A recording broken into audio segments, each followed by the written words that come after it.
தமிழக பாஜக தலைவர் அண்ணாமலை கோவை விமான நிலையத்தில் செய்தியாளர்களுக்கு பேட்டி கொடுத்த போது பிரதமர் மோடி ஏப்ரல் 6ஆம் தேதி ராமேஸ்வரம் வரவுள்ளார். அரசு விழாவில் பங்கேற்ற பின்னர் மதுரை வழியாக திரும்புவார். தேர்தலுக்கு பின்பு பிரதமரின் முதல் தமிழக பயணம் இதுவாகும். மாநில அரசு பாதுகாப்பு அளிக்க தவறினால் மத்திய அரசு பாதுகாப்பு வழங்கும். அதிமுகவுடன் பாஜக கூட்டணி குறித்து கருத்து தெரிவிக்க விரும்பவில்லை. என்னுடைய நிலைப்பாட்டில் எந்தவித மாற்றமும் கிடையாது.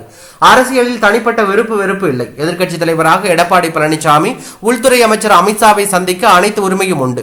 அமித்ஷா மற்றும் நிர்மலா சீதாராமனை செங்கோட்டையன் சந்தித்திருப்பதில் தவறு இல்லை. கூட்டணி குறித்த விவகாரத்தில் அமித்ஷாவின் கருத்தே இறுதி கருத்து என்றுதான் சொல்ல வேண்டும். செங்கோட்டையன் பயணம் குறித்து யூகங்கள் எழுதப்படுகின்றன. திரைமறைவில் யாரையும் சந்தித்து பேச வேண்டிய அவசியம் பாஜகவிற்கு இல்லை. டெல்லியில் அமர்ந்து தமிழக அரசியலை என்றைக்கும் பாஜக கட்டுப்படுத்தாது. அதிமுக உட்கட்சி விவகாரத்தில் தலையிட வேண்டிய அவசியம் பாஜகவுக்கு இல்லை. இன்னொரு கட்சியை அழித்துதான் வளர வேண்டும் என்கின்ற எந்த ஒரு அவசியமும் பாஜகவுக்கு இல்லை. சி ஓட்டர் நடத்திய கருத்து கணிப்பில் முதலமைச்சர் மு.க.ஸ்டாலினுக்கு மக்கள் ஆதரவு குறைகிறது.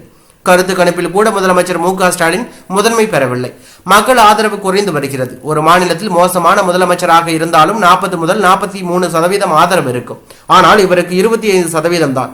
விஜய் தனது அரசியல் நிலைப்பாட்டை தெரிவித்துள்ளதை வரவேற்கிறேன். டெல்லியில் பேசும்போது தொண்டனாக பணியாற்றவும் தயார் என கூறியுள்ளேன். அதன் பொருளையும் உணர்ந்து கொள்ளுங்கள். அண்ணாமலை அரசியலுக்கு வந்தது அதிகாரத்திற்கு கிடையாது. விஜய்க்கு பாதுகாப்பு அளித்ததால் அவரது கட்சியுடன் உறவு கிடையாது. மாநில அரசு பாதுகாப்பு அளிக்க தவறும் போது மத்திய அரசு பாதுகாப்பு அளிக்கிறது என்று அவர் கூறியுள்ளது அரசியல் வட்டாரத்தில் பரபரப்பையும் அதிர்ச்சியும் ஏற்படுத்தி உள்ளது.